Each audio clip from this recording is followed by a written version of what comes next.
Okay, Heist Part 2. Kind of surprised it happened.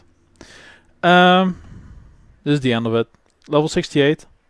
Only reason I want to do this really is to cover the experimentation with Puncture, um, which is positive as compared to Burning Arrow, but it's negative as compared to how you play with it. So let's show the best content I can, which is a 68. Well, Hawk would be cheating, so I guess we'll send this guy. Um, in general, Endless Heist has some flaws. I played a lot while the experience was absolutely awful, and that made me less inclined to play more afterwards. So, if you were lucky and you were unable to play the first weekend, it might be quite fun. So yeah, we are leveraging Puncture primarily, well only, and we found one unique, which is the one that gives us all the little markings of the little shrines. Let's make sure to open up all the doors, otherwise it would be boring. The playstyle is interesting. The problem is that what you see is that I'm just walking around. So as I'm running around, enemies take more damage. Yay!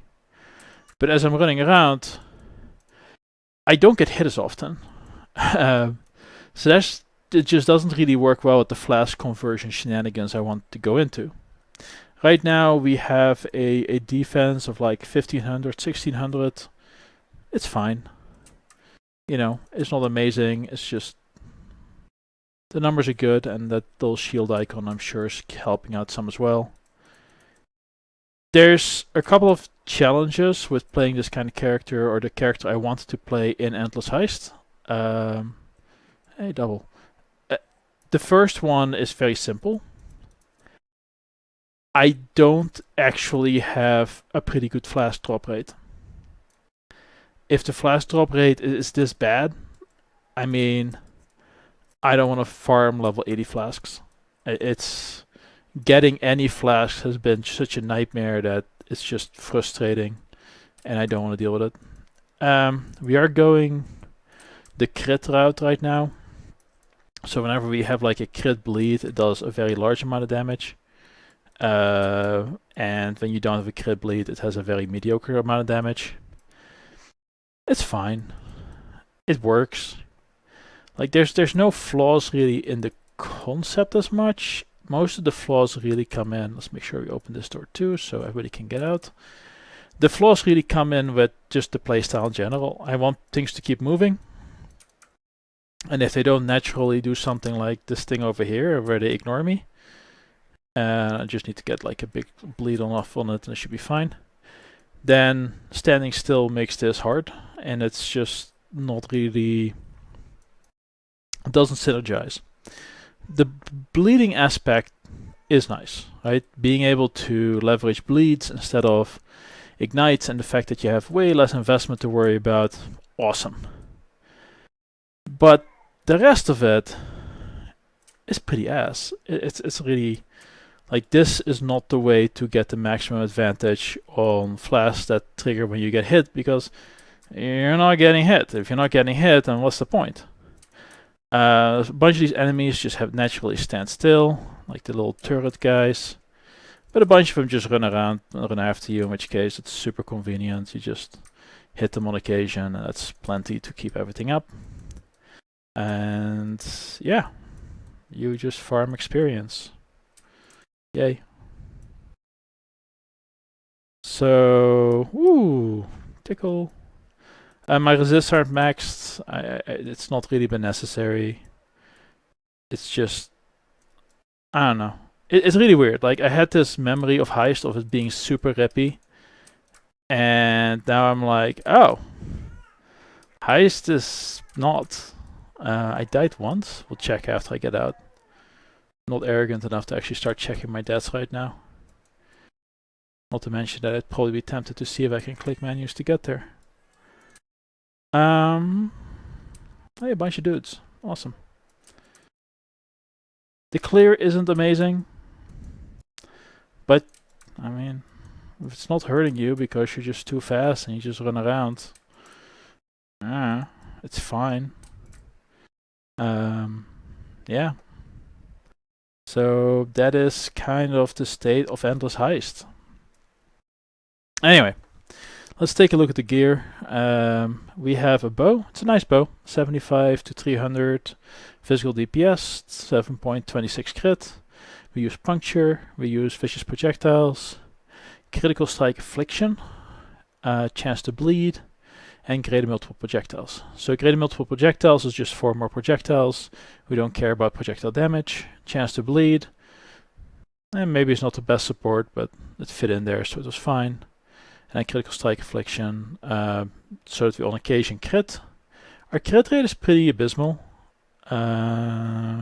Character, where are we? Puncture. Our crit rate is offense. 26%, 22%. So 1 in 5 shots we crit, so it's really only for the bosses that we really get crits off and they just burn down significantly faster. We have a bunch of these auras running. We have a lot of investment in auras. The parts I like the way the tree is going. This node I love. This node is super strong for bleed because you have heavy draw for 30%, and then you have deadly draw for 30%, and then you have area of effect, which is not as useful. This bleed node over here is located convenient enough.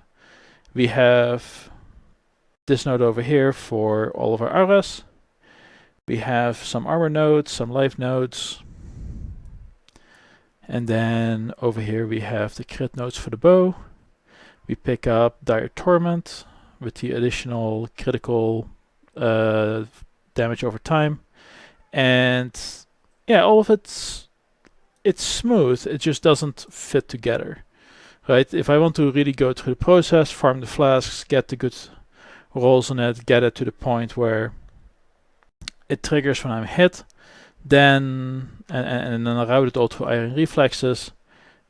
This tree is nice, but the playstyle doesn't synergize.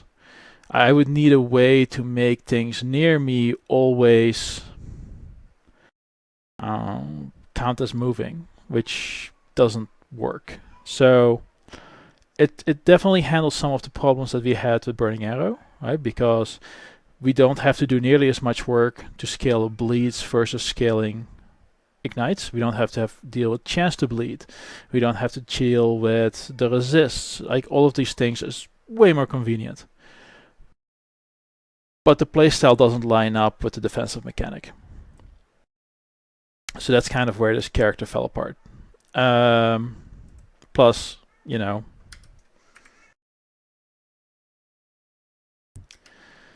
I've played 16 hours. Oh god. Well, I didn't play all those 16 hours. Dear god, that's sad. But almost all of that was before the XP boost went into effect. So yeah, if you want to get to this point, you probably can do it in 4. In which case, if this was my 4-hour mark, I would definitely be interested in seeing if I could push this further, but given the investment, no way in hell. Other than that, like, it was pretty solid, pretty easy. Like, still using Burning Arrow of Elemental Hit for leveling is awesome. And then what I'm going to do in the next league, which is the Invasion, I think, I'll play with a buddy of mine, so we'll probably play through the campaign.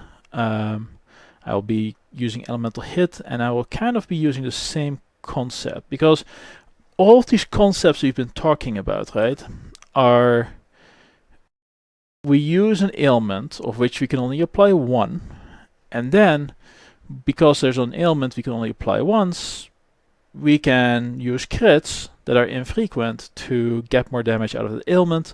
Plus, we don't have to scale as many things, hopefully, so we can get more benefit out of it.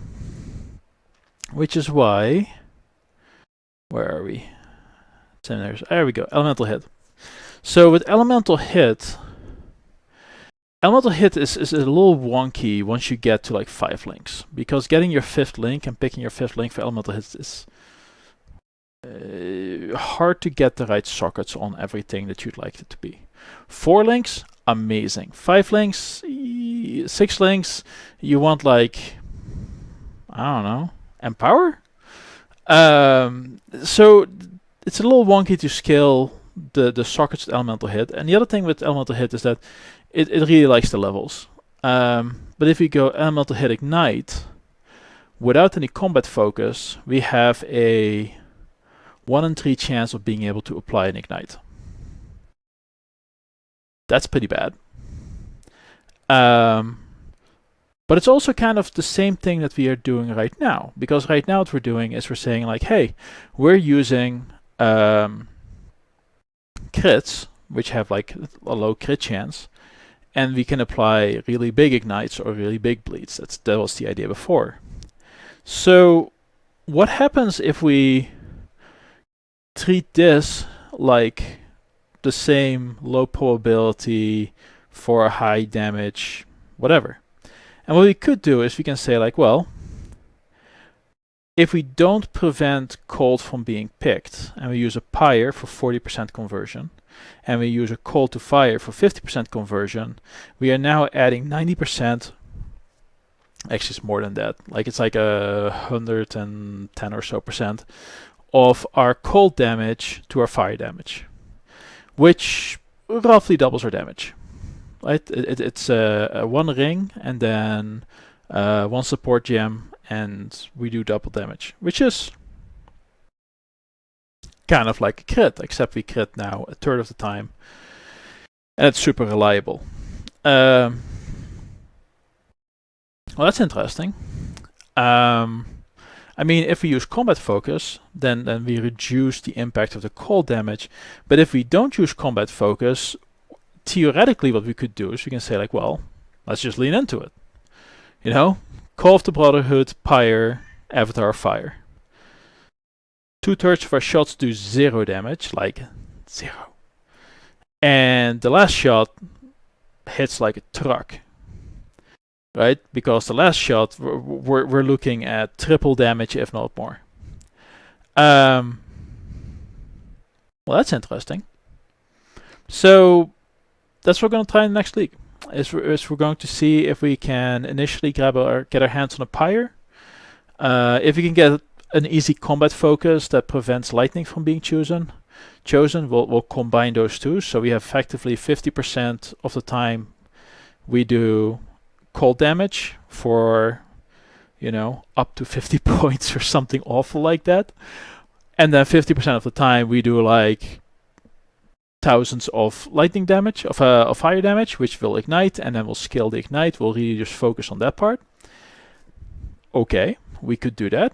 Not too much investment, relatively cheap uniques. So, gonna try that. And then maybe if we can get a Call of the Brotherhood, we'll take the next step and say like, okay, let's put Avatar of Fire on top of it, and without any of the niceties of, you know, not picking the elements you can't deal damage for, and then just looking like, okay, well, how much damage do we do? Combine it with Skitterbots, so we will have all three ailments in effect, and then, you know, for the multipliers. And then, I don't know, this seems like it could be a way to go to kind of create that same critical effect without having to invest in that critical damage. It also makes it nice because like added damage from rings, or the rings are unique, added damage from like bows, all of it gets converted. But the effectiveness of added damage on elemental hit is 100%, so it's pretty useless. Yeah.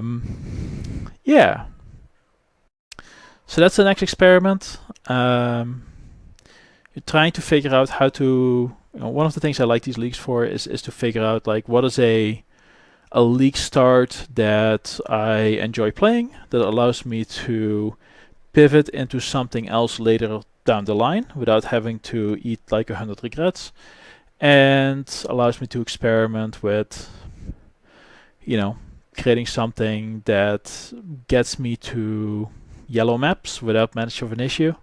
And I think Elemental Hit is proven to be very, very good. Like, the basic tree works awesome. The new position of Elemental Equilibrium is fantastic. You have that little bit of ramping behavior against bosses. You have...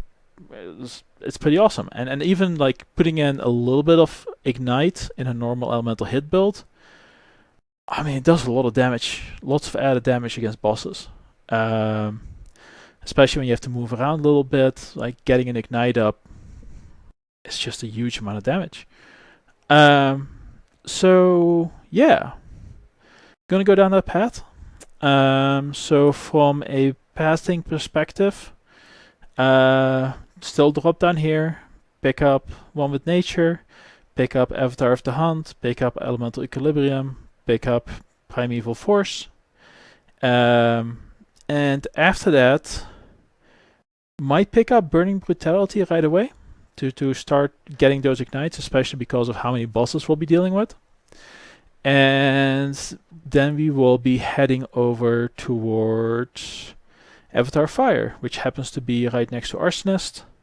So I don't know if I'm going to route up through here, picking up Heart of the Warrior, or if I want to route up top, where we could pick up Reflexes, Sentinel, Constitution, and possibly even Ash Frost Storm.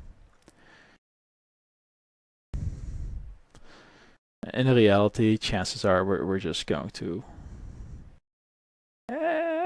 this is kind of nice. I like these nodes. I like this pathing. So I'll probably go up here. Just take the nodes up here, run up the Sentinel, work my way up, pick up Ash Frost Storm.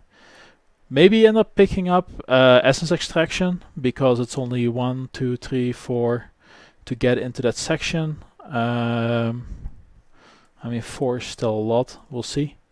And then we can pick up Armor Mastery here for combat stamina, Evasion Mastery, and I think there's a reservation on curse skills here, yeah. So we might pick up these curse nodes to create an area of effect flammability, and then move towards just becoming a tanky, stationary, everything burns around me type of setup. Yeah. So that's for next league. I'm done with this league. I think that the changes they made were great. I think the changes they made for the people who, you know,